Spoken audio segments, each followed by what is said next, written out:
And if you're in a place of power, if there's a hierarchy, if you're building a caste system, caste, then what you have to do is you have to create these myths that allow you to push people down the ladder and to justify your place at the top. And Isabel Wilkerson has written brilliantly about this, and I include this in the book and some of the other foundational texts around caste. But what America and what Western European countries basically did was they created this set of myths to justify the caste system. And in contemporary terms, what we would say is, how do you justify taking voting rights away from a piece of the populace? Or how do you justify asking people to self-deport from the United States when they came here as refugees from dangerous countries? Or honestly, how do you tell women that against all the biblical evidence, God does not want them to speak about God? Yeah. Hey, welcome back, faithful politics listeners and watchers. I'm your political host. Your faithful host, Pastor Josh Bertram, is doing stuff, so he won't be with us today. But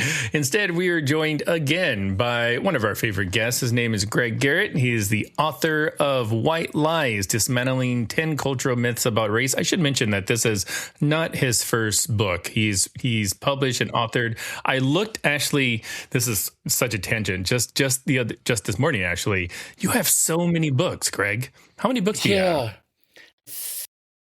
Well, it's kind of like birthdays.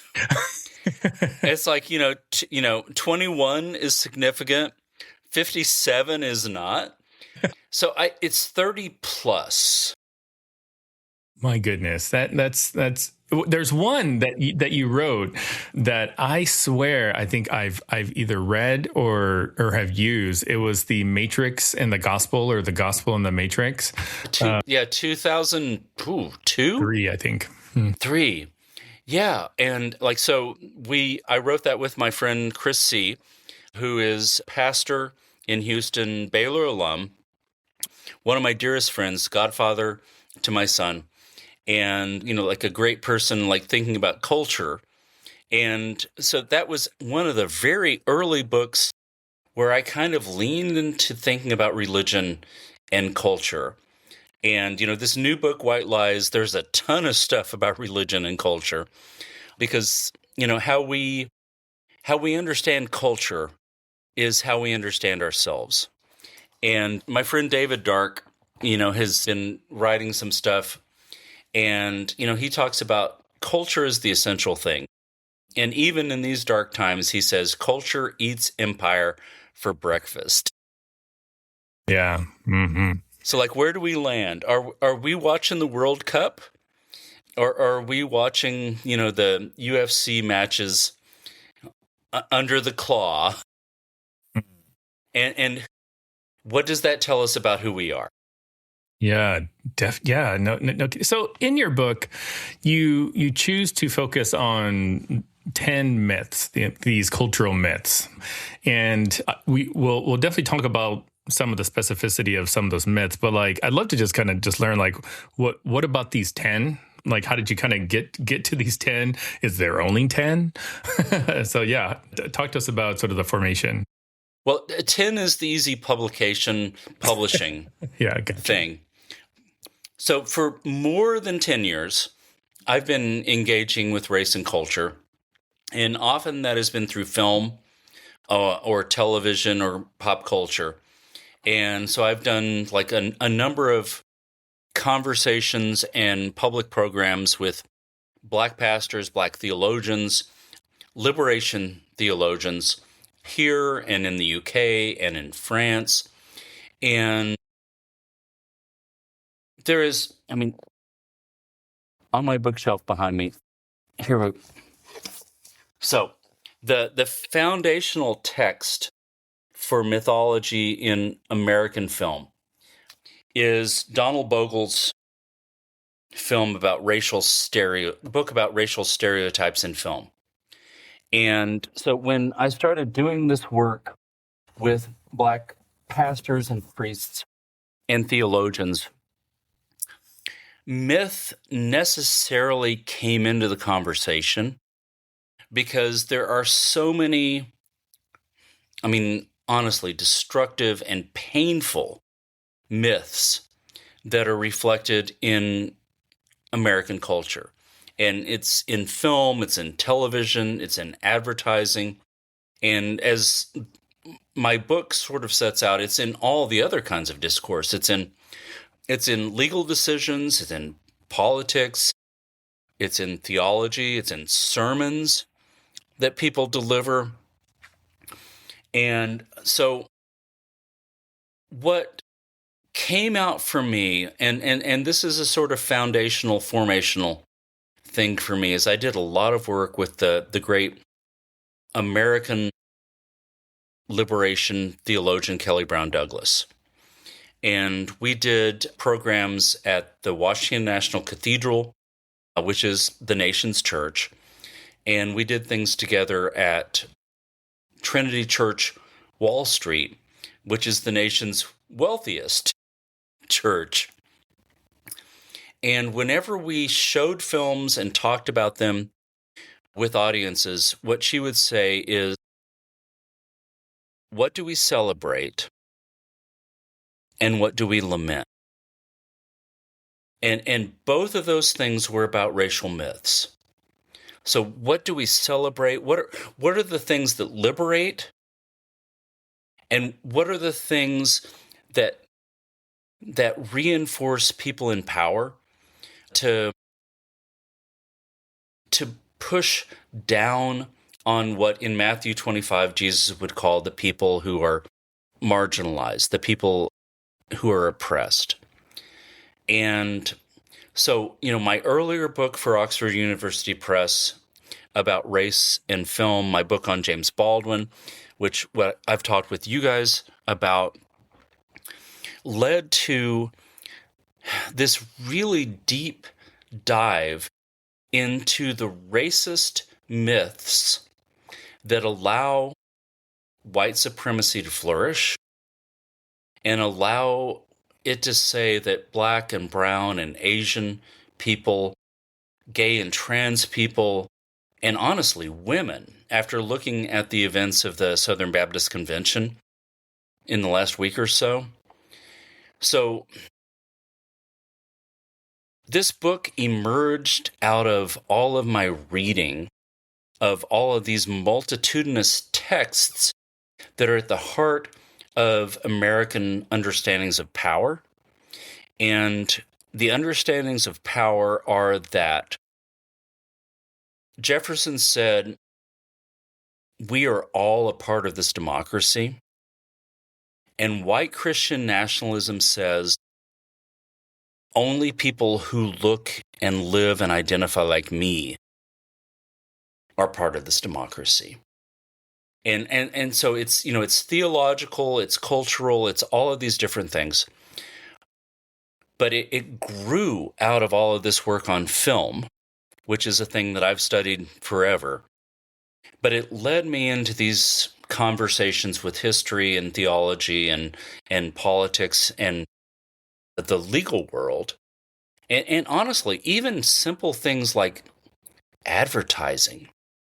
Like if you look at ads from the 30s, 40s, 50s, you're like, oh, this is just, it's reinforcing all of these white racist myths about who belongs on top and who will never be fully American. When you use the term myths, like how are you defining it? How are you using it in each of these stories? Because I think that one could interpret myth as just an outright lie. One could also interpret a myth as just extremely nuanced. I think probably one good example of this, and it's top of mind because of our series that starts next week, is like, the myth of a Christian nation, right? So like, yes, one could argue, is America a Christian nation? I would argue no, but I can understand how you would think that, because you're like, okay, yeah, the colonies, they all had like their own things, and everything. So sure, why not? But like when you're talking about myths in your book, like how are you using the term? Well, so, David Barton and all of these folks who look at the myth of America's Christian founding. I mean, like for 20, 25 years, like I've talked to historians who are like, yeah, that's not a thing. Benjamin Franklin is not an evangelical Christian. George Washington is not an evangelical Christian. And I mean, when you look at the early presidents, I mean, like so many of them are Episcopalian, which, the folks who look, and lean into white Christian nationalism and this Christian myth of America would be like, oh, they're not even Christian because, that's what I am. But it's an origin myth. And so when it's like, I'm a big superhero guy. Like I've been reading, comics since I was in 5th grade. Wait, really? Like Marvel or DC? Both. Okay, you and I are going to have a conversation about Marvel comics. Mostly Marvel. My man. But, I mean, like, when you look at this, I mean, like, Superman is a myth created by Jewish teenagers about what it feels like to be in America. And so, like, nobody knows this because, like, Superman is, like, this cosmic level superhero. But, like, in the early comics, he fought against slumlords. It's a justice thing. And so when, we talk about Superman, truth, justice, and the American way, like it was not about elevating white, straight Christian men to the whatever, the cage fight on the South Lawn. And when we look at superhero origins, it's like, where do they come from? And often they come from spaces around justice and regret, remorse, like leaning into. So, like, Spider-Man is, like maybe, we were talking about DC. Spider-Man is like the great Marvel origin story. And he becomes Spider-Man because he didn't step up and do the right thing at the right moment. And so origin myths are so important in how we understand ourselves. And what white Christian nationalists are doing right now, and have been doing for a long time, but, under this administration, they're ascendant. They're allowed to say whatever they want to say. And so if they want to say, like, all of the founders who signed the Declaration of Independence, pledging our lives and our fortunes and our sacred honor, if you want to imagine that they were like, hovering over the baptismal and, like at the end of every service, there was a call, to come down and kneel at the bench. If you understand America as a Christian nation, a white Christian nation, then you can say things like, when we bring in black and brown people, they are diluting our blood, or they are eating the cats and the dogs, or they don't understand what it means to be American. And what I tried to lay out in the book is the tension, because Thomas Jefferson says America is a place for everybody. But what I also point out is when you go into the basement of the National Museum of African American History and Culture at the Smithsonian, there is a statue of Jefferson in front of 600 boxes which represent the enslaved people that he owned. And so many of the historians that I cite in the book talk about this tension.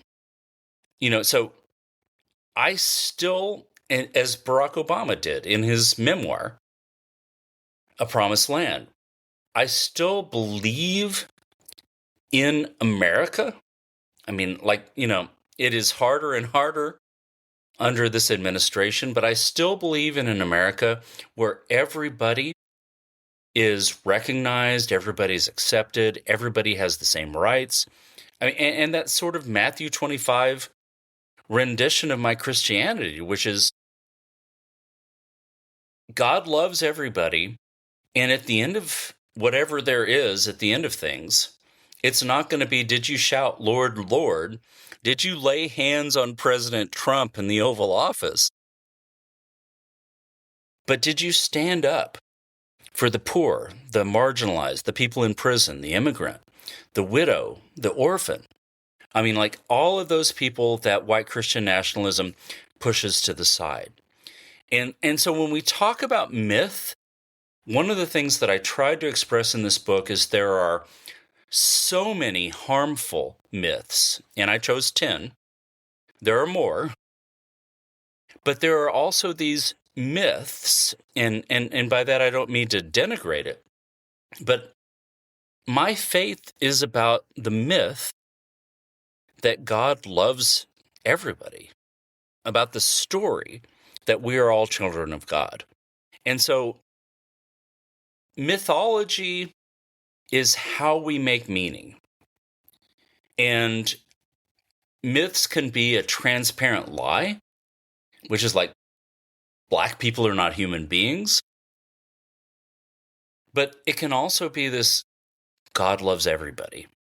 And so myths and counter myths are the foundational way that I tried to structure this book. I really appreciate you saying that, because like when I was reading through it, trying to like wrestle with some of the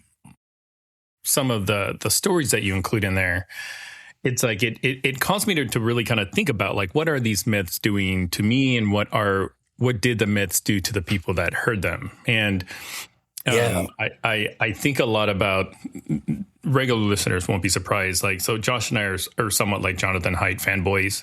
And so when it comes to like Rider and elephants, like at least for me, I'm always like contextualizing it sort of in Jonathan Haidt terms. So it's like, myths are the writer, are the reason. Like it's the thing we tell people when they say, well, why are we oppressing these black people? Like insert myth here, because if the default setting is white supremacy and our intuition comes first, reasoning comes second, then it's like all of our myths are of course going to help support and substantiate just the core beliefs, right? Yeah. So I mean, I've been talking about this stuff for a long time. My friend Van Newkirk, who's an editor at The Atlantic, and one of our greatest writers on race, politics, the environment. I mean, I always tell people I think he's our James Baldwin, like for this generation. And he said a thing which is actually very similar to something Malcolm X said. And what Van said is, who do myths serve? And if you're in a place of power, if there's a hierarchy, if you're building a caste system, CASTE, then what you have to do is you have to create these myths that allow you to push people down the ladder and to justify your place at the top. And Isabel Wilkerson has written brilliantly about this, and I include this in the book and some of the other foundational texts around caste. But what America and what Western European countries basically did was they created this set of myths to justify the caste system. And in contemporary terms, what we would say is, how do you justify taking voting rights away from a piece of the populace? Or how do you justify asking people to self-deport from the United States when they came here as refugees from dangerous countries? Or honestly, how do you tell women that against all the biblical evidence, God does not want them to speak about God. So all of these myths are presented in service of preserving a hierarchy or a caste system, whether that's in a church or a nation. But like, we are in this space right now where we have an administration and a set of allies at state and local levels. I live in Texas.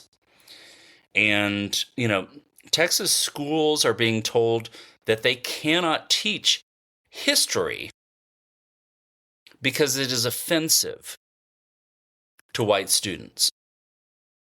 And, people in Oklahoma, people in Tennessee, people in Florida, people in Mississippi are having these same experiences. But the myths are basically saying we don't have to think about reality. We're going to create our own reality, which is that we have always been on top and we should always be on top. And this is going to be painful to a bunch of our listeners, viewers. And, I think probably later we're going to talk about how do I talk to white audiences about this. A lot of white audiences do not want to hear this. And yet the truth is, if you're going to tell the truth. And so, at the end of the day, I always come back to James Baldwin. And we had the joy of talking about James Baldwin a couple of years back. But the back wall of the Museum of African American History and Culture at the Smithsonian is a quote from Baldwin. And it talks about how history is who we are. And if we don't tell the truth, if we don't tell the truth about Thomas Jefferson, if you just have a Jefferson memorial off the reflecting pool and you don't have the Jefferson in front of the 600 boxes that represent the enslaved people that he owned, then how do we ever move forward?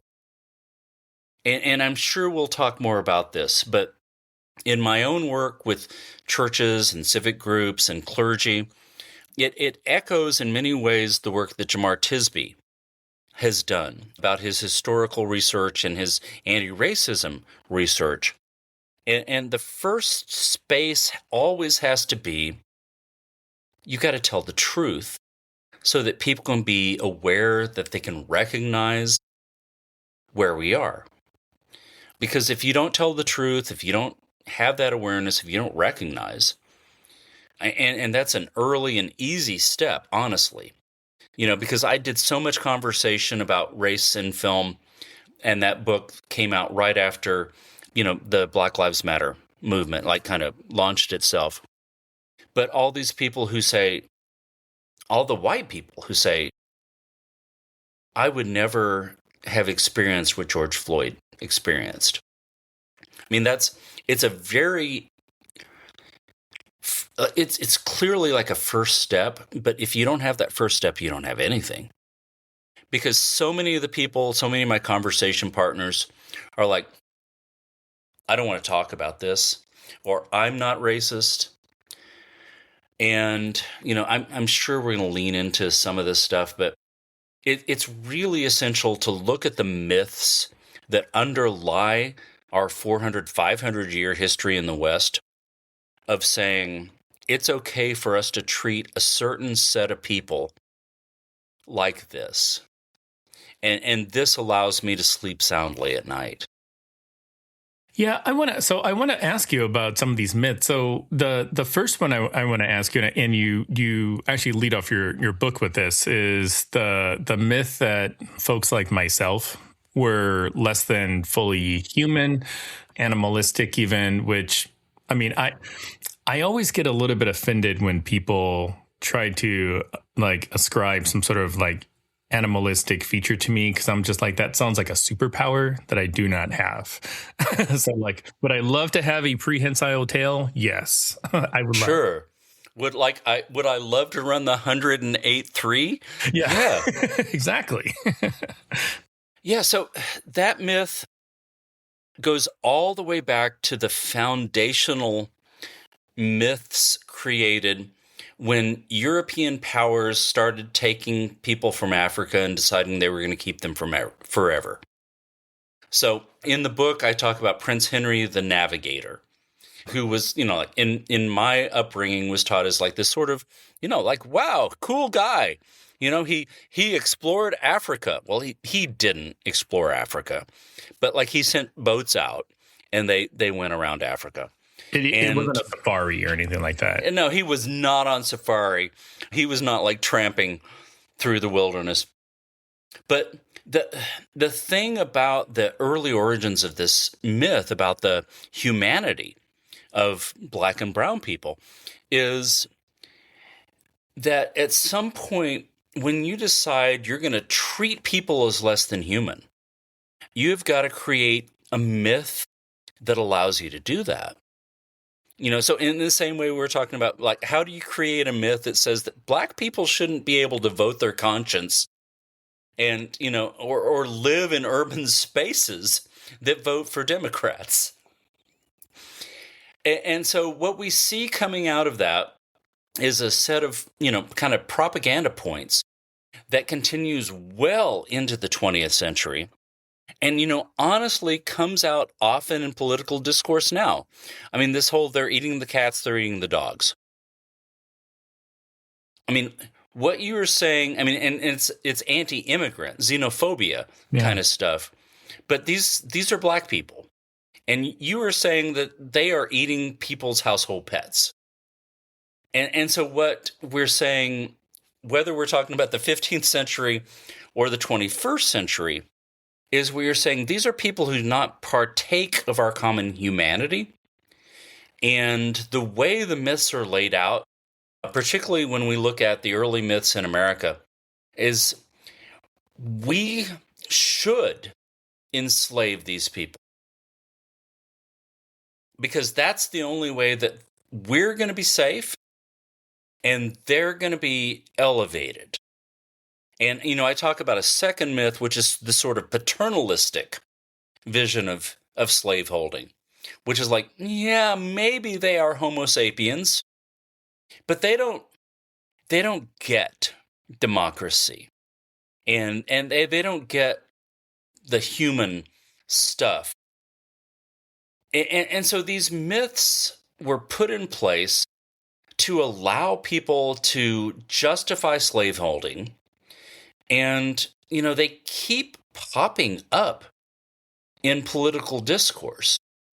So whether it's this stuff about immigrants,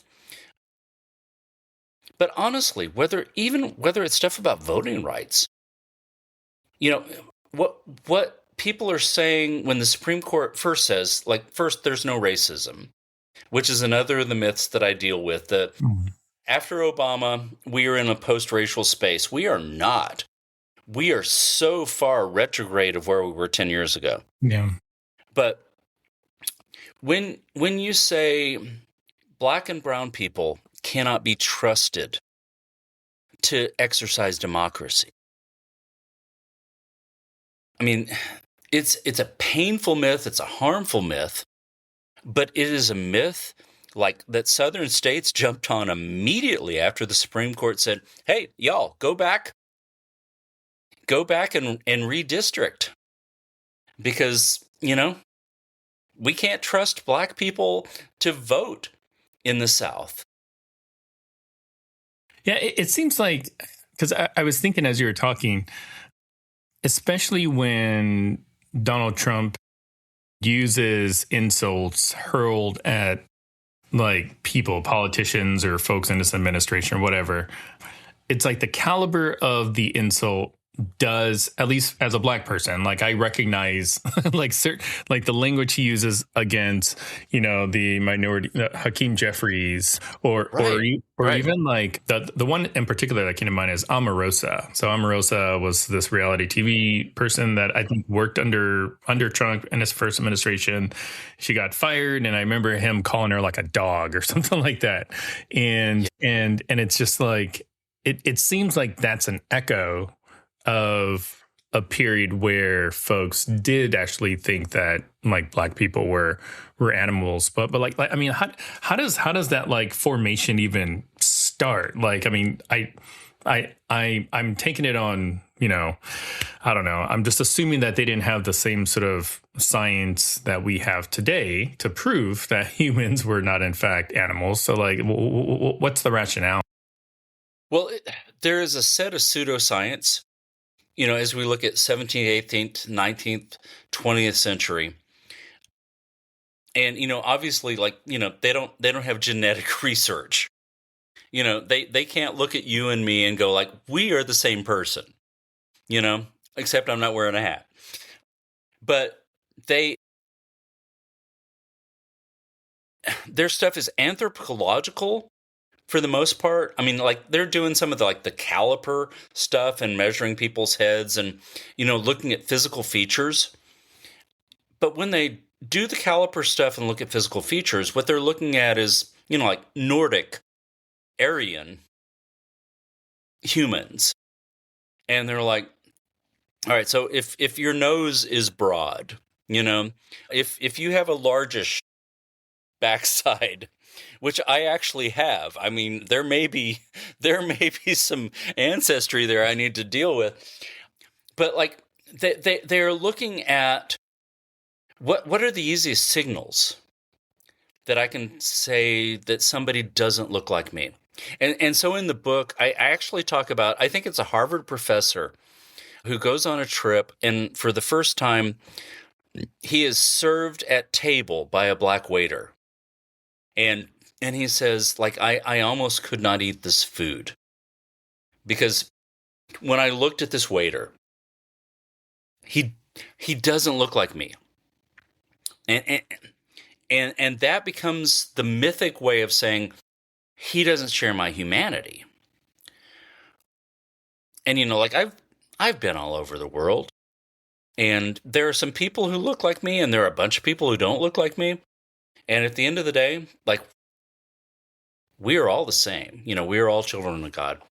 But there's this mythic and myth-making process where people try to use whatever forms of discourse they have.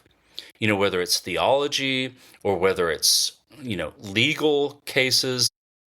I mean, if you ever read the Dred Scott opinion, I mean, it's basically like, yeah, this guy is not a human, and thus he does not have standing to address this court.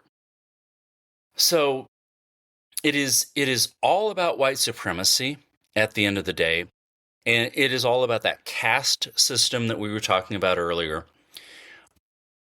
And I think in recent years, it's become much more tenditious for people on the right as we move toward becoming a majority-minority country where, I mean, like here in Texas, I think there are probably more people who don't look exactly like me than there are people who look like me, which the people who, fought Mexico would not have been happy about because they were fighting for their slaveholding rights. But it is a thing, when people feel under pressure, they lean hard into their rights and their privilege. And, the Trump White House and like the allies in various states and municipalities have given them permission to do this. And also, I would just say, like, we live in so many different information environments now. So, like, Benny Johnson says things on Twitter that 20 years ago, you would have been ostracized and, like, forced to leave the country if you had said out loud, Congressman Andy Ogles too. yeah. So there is this very powerful sense. I forget who said it. It was a New York Times columnist. And I was doing an event with Robert Jones from PRRI, who you guys know. And this came up in the conversation, and Robbie Jones was saying, was quoting this guy saying, it is a dying scorpion, but the scorpion can sting a bunch of people before it goes. And please God, may that be true. May this be the dying scorpion. But so much is getting poisoned by all of this discourse. And I hope we're moving into a better space. And honestly, I hope the failures of this administration, this hateful, racist administration, kind of remind people of the human decency and of Jefferson's call. Imperfect as it was, it's yeah, we are all in this together. 250 years? We just had Juneteenth. We just had the Obama Library open. I don't care what happens on July 4th. I am in this hopeful American inclusion space. Please God. I love it. Well, I'm going to have to kick you off your hopeful space just for a moment, because I'm going to ask you about the myth of the lost cause, and kind of so the Civil War had a fight. There was a fight called the Civil War. One side, wanted one outcome. The other side wanted another. So help us understand how the Civil War created a new myth. Well, where I usually land on this is I think about the 1915 D.W. Griffith film, The Birth of a Nation. And I write about this in my book on race in film, which is called A Long, Long Way. It's a seminal film in American history and culture. It was the most popular film in American history. The president showed it in the White House. The first film ever showed in the White House.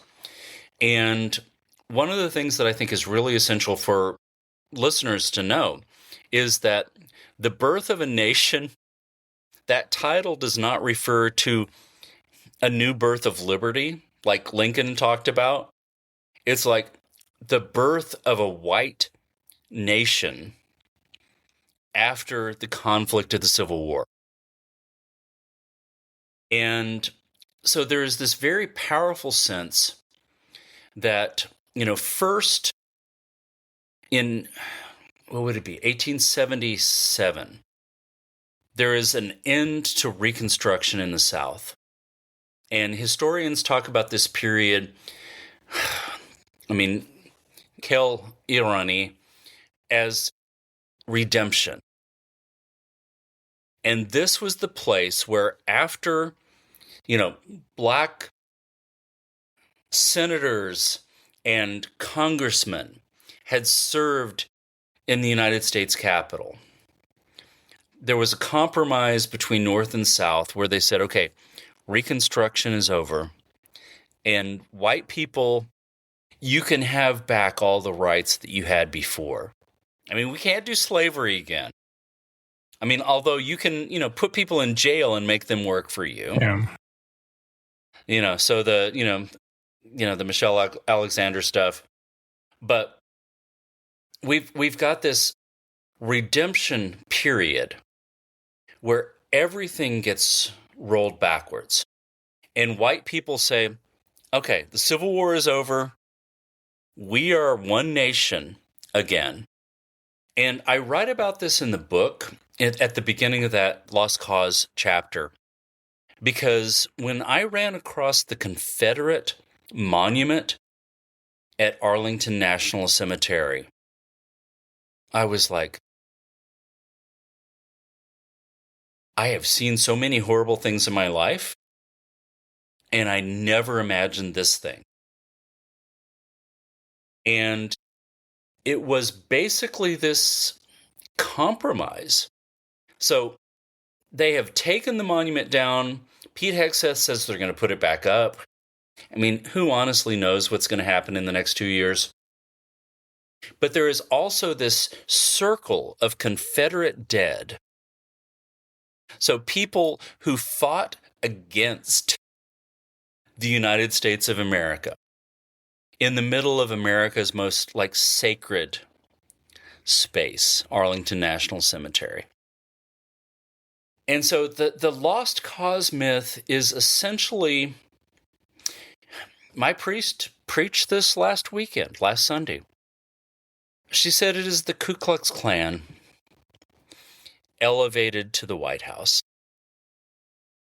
So all of these, racist myths, all of these hatreds, all of these white supremacy tropes that, now, because we're saying, yeah, maybe this whole, war between the states thing was a mistake. And, obviously we can't put people back in slavery, but it wasn't that terrible. And, the myths that I write about in this book are parental figures were taking care of these folks. And so, Birth of a Nation, Gone with the Wind, there are all these cultural representations of the beauty and grace of the Confederacy. And also, honestly, of the happiness of enslaved people. So there's a scene in Birth of a Nation, and God, I don't even really want to talk about this, but this is true about a lot of things in this book I don't want to talk about. There's a scene where a bunch of the enslaved people dance for the slaveholders and their visitors. And there's this thing early on in Gone with the Wind where the enslaved people say, well, we're done for the day. We choose when we want to stop working. And we'll just go back to our happy little cottages, because that's what slavery is.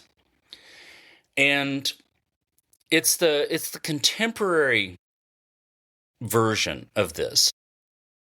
So it is all the people who say that America is not a racist nation or has never been a racist nation. And it's the very reasons that I teach Frederick Douglass and I teach The Birth of a Nation. So when you see these things or you read these things or you read Maya Angelou's autobiography, you cannot claim that white people have always been, on the up and up, and that black people have never been, traumatized, enslaved, embattled. And it's also, honestly, it's the thing about history. Because the lost cause myth says we need to view history differently. I mean, Baldwin would say that's the absolute abdication of our responsibilities as a democracy and as human beings and as spiritual people. You can't lie about who you are. But I mean, that's sort of where we stand. And we are in this moment where the loudest voices in American Christianity are these white Christian nationalists. And so, I look at James Tallarico, who's, running for Senate here in Texas. I look at James Fugelsang, who I mentioned to you, who wrote this great book, The Separation of Church and Hate. And there are all of these, what we would think of as progressive Christians, but I don't even know why we have to put that adjective. It's like, you've got the law and the prophets in Matthew 25. It's like, what is the Bible about? What is Christianity about? It's not about power. I really resonate with that, especially with the progressive Christianity thing. Because as a Christian myself, and I consider myself a progressive, I've actually stopped using the term progressive Christianity because sure, I'm a Christian, and I'm sure, like, you could say Donald Trump is a Christian as well, or his supporters would say he's a Christian. His supporters would say, yeah. But I would say, like, let the real Christian please stand up. Like if you are going to be a Christian, like, I don't want to redefine what progressive Christianity means. Like, I just want to solidify what I know Christian means. So, but at least I totally resonate with that. And I'll let you speak to that if you have something to say. Well, the last year or two, particularly in this administration, where, there's a set of Christians who are pursuing power. And, because I do all this research, and you're probably aware of this as well, there's the Project 2025, let's seize political power. But there's also this Seven Mountains mandate, which is let's seize every power for Jesus. So let's take over entertainment. So we've got CBS News, and now we got CNN, and we got rid of Stephen Colbert, and we couldn't quite get rid of Jimmy Kimmel. Thanks be to God. But, like, we're going to take over entertainment. We're going to take over politics. We're going to take over education. And just, like, sidebar, like, I teach at a private religious university in Texas, which traditionally has been so much more conservative than the public universities. And it is now the most progressive university, because the University of Texas and Texas State and Texas A&M and the University of North Texas and Texas Tech have been told that they can't teach history anymore. And I'm teaching James Baldwin, And so we are living in a culture where a set of really loud and obnoxious Christians who care more about hate than they do about love, who care more about exclusion than about inclusion, have been given a platform. And to come back to your earlier things, like, I don't want to call myself a progressive Christian. I think that's absolutely right. So I did an interview, I guess, about a year ago with the outgoing presiding bishop of the Episcopal Church, Bishop Curry, who's a black preacher, a progressive voice. But, like, he boils Christianity down in a very, really powerful way. He says, if it's not about love, it's not about God. And so if you look at people who are about hate and exclusion and about greed and cruelty, I can't. Every time I talk about white Christian nationalism now, I'm doing the air quotes around the Christian part, because there is no part of Christianity that I recognize from that. I recognize the culture wars. I recognize the far right sort of, we're going to roll religion into this movement, and we're going to set up some culture wars, and we're going to, I don't know. I love the fact, I was listening to a podcast on the Bulwark this morning, and they were talking about the Senate race in Texas. And so some of these people who had voted for Donald Trump, were saying, I don't like Paxton because, like, clearly he's a crook, but I'm really worried about the fact that Tallarico said that God is non-binary. And I'm not sure they even know what that means. Like, literally, but also theologically. Because it's that thing, about Augustine and, Barbara Brown Taylor saying, we put God in a convenient box so that we can understand it. And then we've got to break the bounds of that box. So I grew up in a he language kind of understanding of God. But, it's not a radical theological thing. Like, I went to seminary to say that you can't say that God is a certain thing. So true. Yeah. Like, 4 years ago, we did an episode with, I want to say Mark Silk, called like God's pronoun should be they them or something like that. It got about the same level of reaction as most of our episodes do, but like I couldn't imagine us recording that episode today. Yeah. Well, yeah, and what's so interesting. That's a word we use in my house growing up. I'm guessing that a lot of these conservative Christians don't even know a trans person. I know trans people. And I have kids, like friends who have trans kids. And I don't understand it on a biological level. Like, I am super comfortable in this male body. But I also love these people. And I love these students, and like I can't imagine they're being treated as less than. Which is, this is part of why I wound up on the Turning Point USA Professor Watch List. Professor Watch List. Congratulations. Thank you.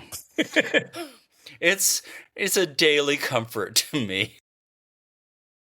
But it's like, honestly, if you just step up and say God loves everybody, then there are people who say, no, actually God does not love everybody. And then I'm like, yeah, this is our impasse.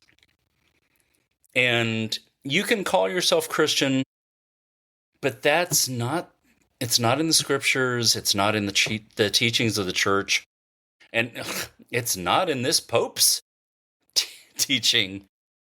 Which is why people are so incredibly angry at him. Well, so Greg, just my last question for you about the book, and I think we sort of touched a little bit on it earlier, but so the title is White Lies.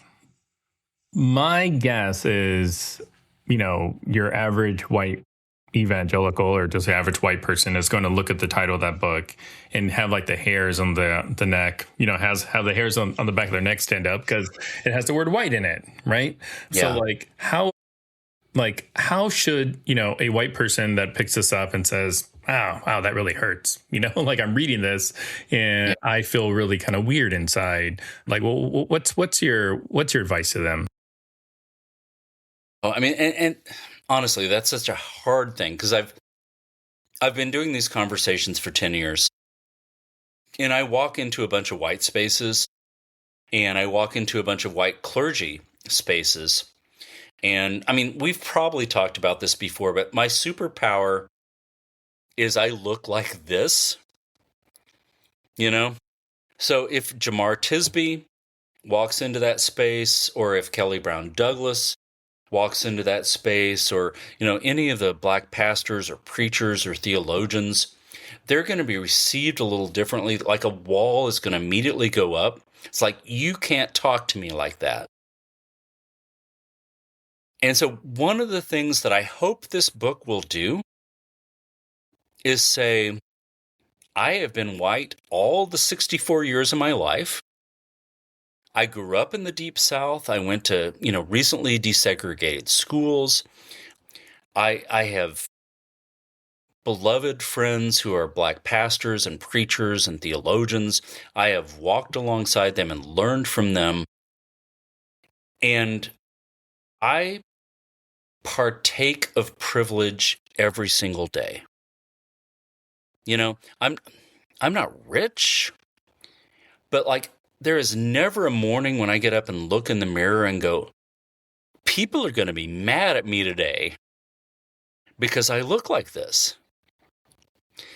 And so what I would encourage, and this is the hard piece, but can you step back away from that immediate reaction of guilt or revulsion or, I can't accept this, to say this is our history and this is our current reality. One of the reasons that I love working with Robbie Jones at PRRI is he has all the stats. I have the stories. He has the stats. So generational wealth for Black people is a fraction of what white people have. Environmental damage to Black people is a fraction of what white people endure. Lifespans for Black people are less than white people. There are all these statistical measures, even when you step away from myth, even when you step away from story and anecdote, even when you step away from the cultural representations. I wrote this book because I am a deeply engaged Christian person. And it took me 5 years, and it's the hardest thing I've ever done in my life. And it reminds me a lot of what Baldwin used to say about going down into the dungeon and dealing with the most horrifying and painful things that you can deal with. But this is also a book about, if we tell the truth, we can hold these things up to the light and say, we don't have to believe these myths. And we can recognize them when politicians trot them out, to say that when Black people demonstrate, it's a mob or a riot. We can hold this up to say, when people say that Black people are subhuman or less human or unable to govern themselves, we can look at Raphael Warnock or John Lewis, or Jasmine Crockett, and go, these are substantial, smart, patriotic human beings. And so what I hope people can take away from the pain, from going down into the dungeon, which this book does for 10 chapters, is also this awareness that we don't have to live in this space of lies and untruths. We can actually do better. And when we talked about the Baldwin book, this probably came out, but at the end of his life, James Baldwin said, I don't know much. Which is a thing for him to say, honestly. But he said, I do know this. We can do better. And that would be my call. I mean, that's why I wrote the book. Like, it was torture, Will. And I know that it's torture for a lot of people who will read it, Black, white, and other. But what I hope is at the end is there's this recognition that as Christians, or as what Dr. King used to call people of good conscience, we can do better.